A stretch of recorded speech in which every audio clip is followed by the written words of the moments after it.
28장, 잠언 28장을 읽었습니다. 오늘은 26절을 가지고 잠시 묵상하겠습니다. 우리 한 번만 더 읽을까요?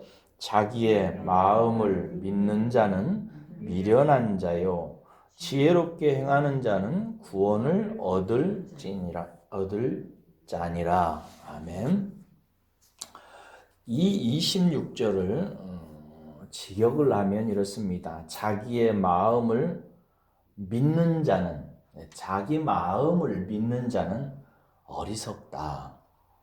그러나 지혜로 행하는 자는 구원을 받을 것이다 는 말입니다.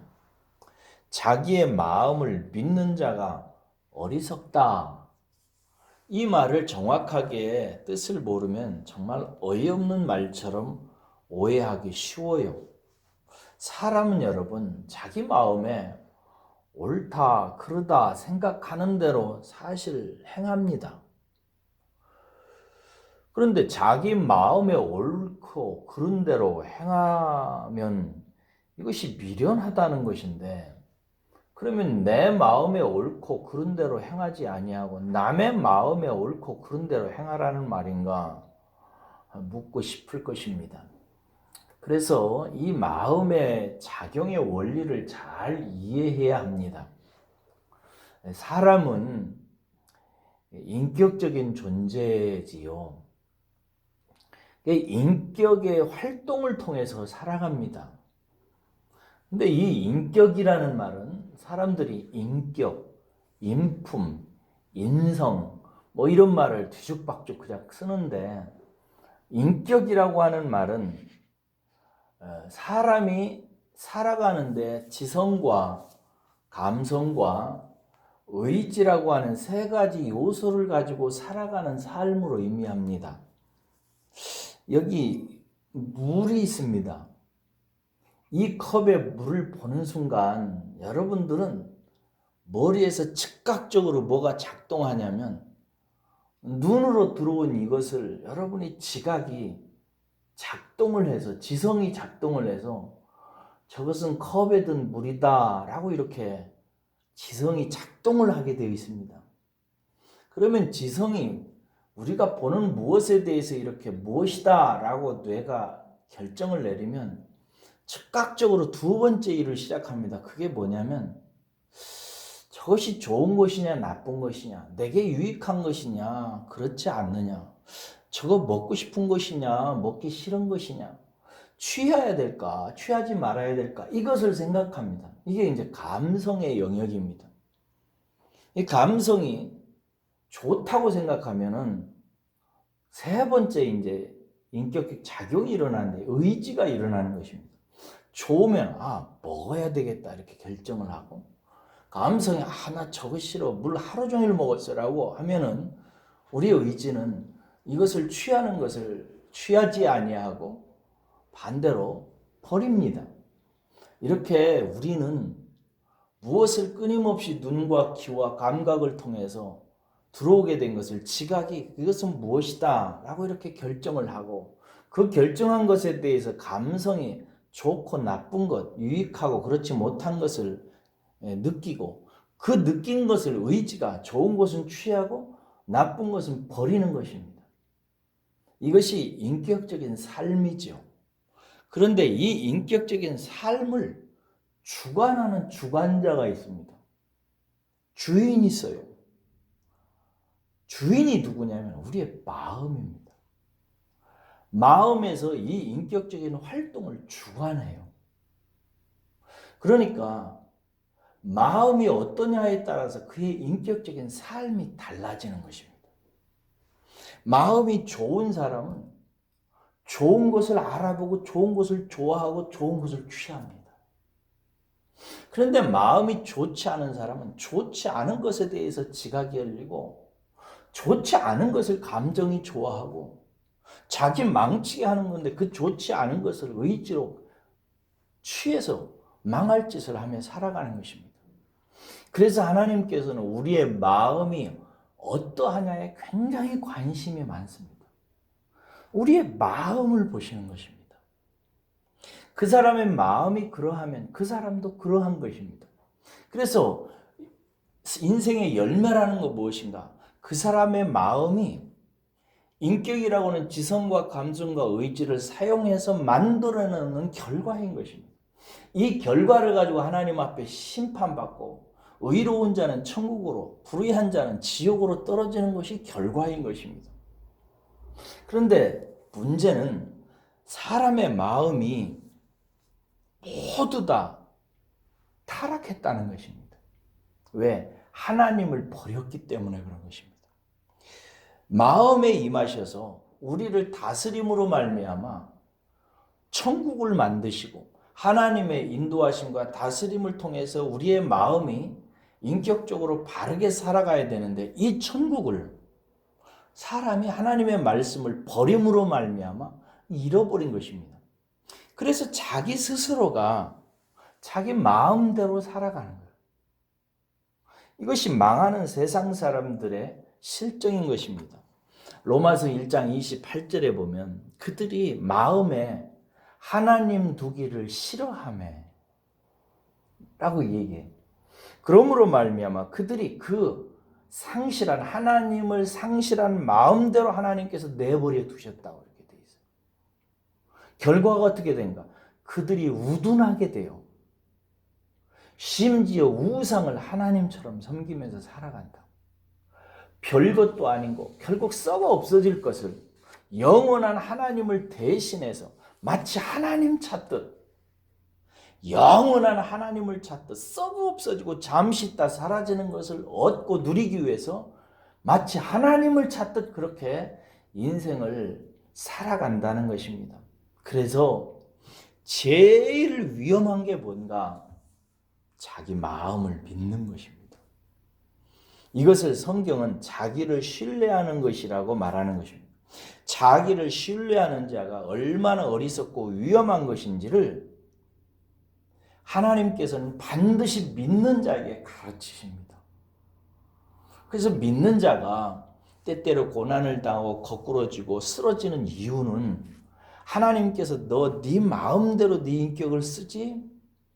그 결과가 무엇인지를 봐라 라고 알려주시기 위해서 우리에게 환난이라고 하는 잔을 통해서 내 마음을 내 마음대로 쓰는 죄악에 대해서 하나님께서 깨우치는 거예요. 그래서 반드시 하나님을 의지하는 법을 가르칩니다.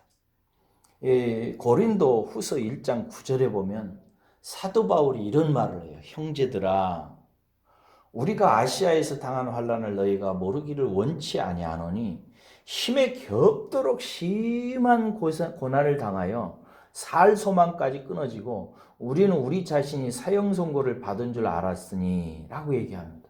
이게 사도 바울과 같은 사람들도 자기 마음을 따라서 주의 복음을 전한다고 가다가 심한 고난을 당하게 된 것입니다.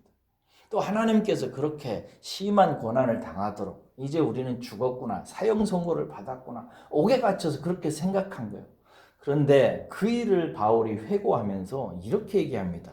이는 이렇게 우리가 큰 고생을 하게 된 이유는 우리로 자기를 의지하지 말고 오직 죽은 자를 다시 살리시는 하나님만 의지하게 하려 하심이라 라고 얘기하는 것입니다. 하나님께서는 사랑하는 바울을 자기를 신뢰하지 말고 하나님만을 신뢰하는 자로 만드시기 위해서 어디까지 끌고 가시냐면 이제 내일은 나는 죽는다. 죽음의 사선에 이르기까지 자기의 사랑하는 종을 끌고 가셨습니다. 그 죽음의 사선 문 앞에서 사도 바울은 그제서야 내가 하나님의 종으로서 제대로 살아가려면 철저하게 하나님을 의지해야만 되겠구나 라고 하는 사실을 깊이 깨닫지요. 그러면 어떻게 행해야 될까요? 하나님을 의지하며 사는 삶이란 뭘까요? 오늘 하반절에 보면은 지혜롭게 행하는 자는 구원을 얻는다라는 이야기를 합니다. 이 직역함은 뭐냐면 그러나 지혜로 행하는 자 그는 구원을 받을 것이라는 뜻입니다. 여기서 먼저 지혜라는 것은 히브리 말로 호쿠마라고 하는 단어인데요. 이 말은 하나님으로부터 나오는 인격의 지혜를 말하는 거예요. 이 호크마는 사람의 지혜가 아니에요. 하나님의 지혜로 사는 것을 말하는 것입니다.